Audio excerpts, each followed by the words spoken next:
तो कभी ना टूटने वाला यादव जो हमेशा लालू प्रसाद यादव और तेजस्वी यादव के साथ खड़े रहते थे, क्या वो भी अब टूट चुके हैं? वो भी भाजपा का दामन चुन चुके हैं? क्योंकि जिस तरीके के रुझान सामने आ रहे हैं, उससे यही पता चल रहा है कि भाई साहब यादव में भी टूट पड़ सकता है और कभी ना टूटने वाला यादव भी टूट सकता है। आरजेडी को छोड़ के वो किसी और का दामन पकड़ सकता है और किसी और को वोट और सपोर्ट कर सकता है।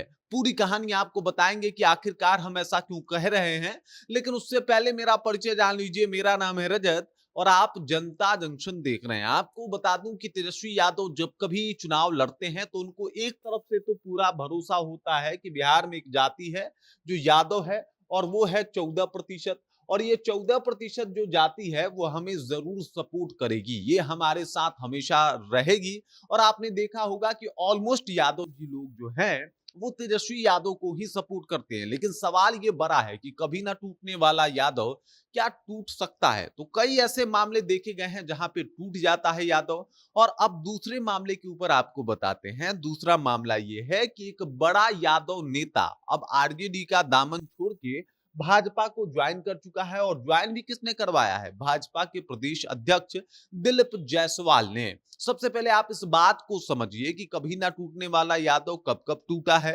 तो आपको ज्यादा दूर जाने की जरूरत नहीं है। सबसे पहले आप सोच लीजिए कि जो यहाँ पे लोकसभा चुनाव हुआ था और आपको याद होगा कि 2 टर्म तक लगातार आपने देखा होगा कि पाटलिपुत्र की सीट से लोकसभा चुनाव जीत के राम कृपाल यादव भाजपा की तरफ से जीत के आए थे। ये सब कुछ देखने को मिला था और अब ऐसे में कभी ना टूटने वाला यादव वहां पे टूटा था।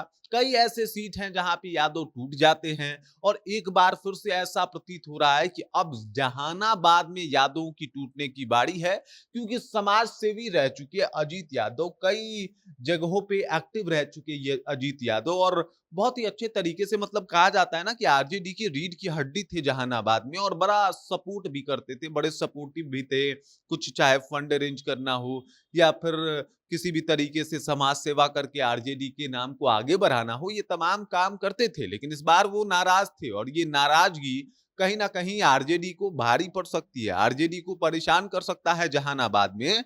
क्योंकि इन्होंने अपने दल बल के साथ, अपने कार्यकर्ताओं के साथ जाके भाजपा ज्वाइन किया है और भाजपा में इनकी सदस्यता जो है वो पक्की भी कर दी है। और अब जो है अपने दल बल के साथ अब ये भाजपा में आ गए हैं। अब ये भाजपा की बात करेंगे, जो जिस बैनर तले ये कभी आरजेडी का प्रचार प्रसार किया करते थे और आरजेडी के बैनर तले समाज सेवा किया करते थे, अब ये काम ये भाजपा के लिए करेंगे। यही नहीं, आप इस बात को इस तरीके से समझ लीजिए कि भाई साहब भाजपा में आने के बाद इनके साथ कई समर्थक भी इनके जो है वो आ गए हैं। तो उतना नुकसान तो आरजेडी को झेलना पड़ेगा। जहानाबाद में खासा नुकसान हो सकता है तेजस्वी यादव को, वो भी ठीक तब जब बिहार विधानसभा चुनाव काफी करीब है।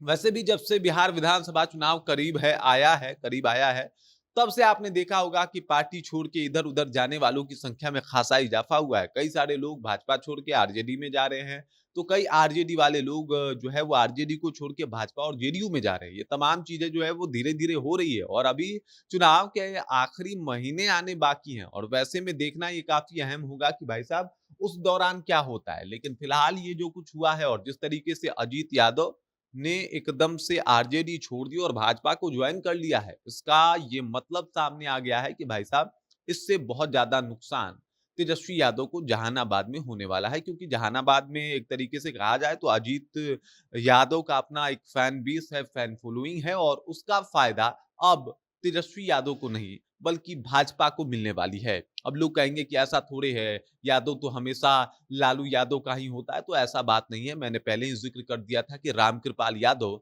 2 बार पाटलिपुत्र से सांसद रहे और वहां पे यादव ने जम के वोट किया था। वहां पे मिसा भारती को लगातार 2 बार चुनाव हरा दिया था, एक बार चुनाव हराया था। मतलब इस तरीके से सभी चीजें जो है वो सामने आई थी और लालू की बेटी को चुनाव हरा के खुद जो है वो सत्ता में बैठे रहे, वो भी यादव वोट के बदौलत। तो कई ऐसे सीटें हैं जहां पे देखा जाता है कि यादव भी टूटते हैं और उसके पीछे का कारण होता है वहां का मजबूत यादव लीडर।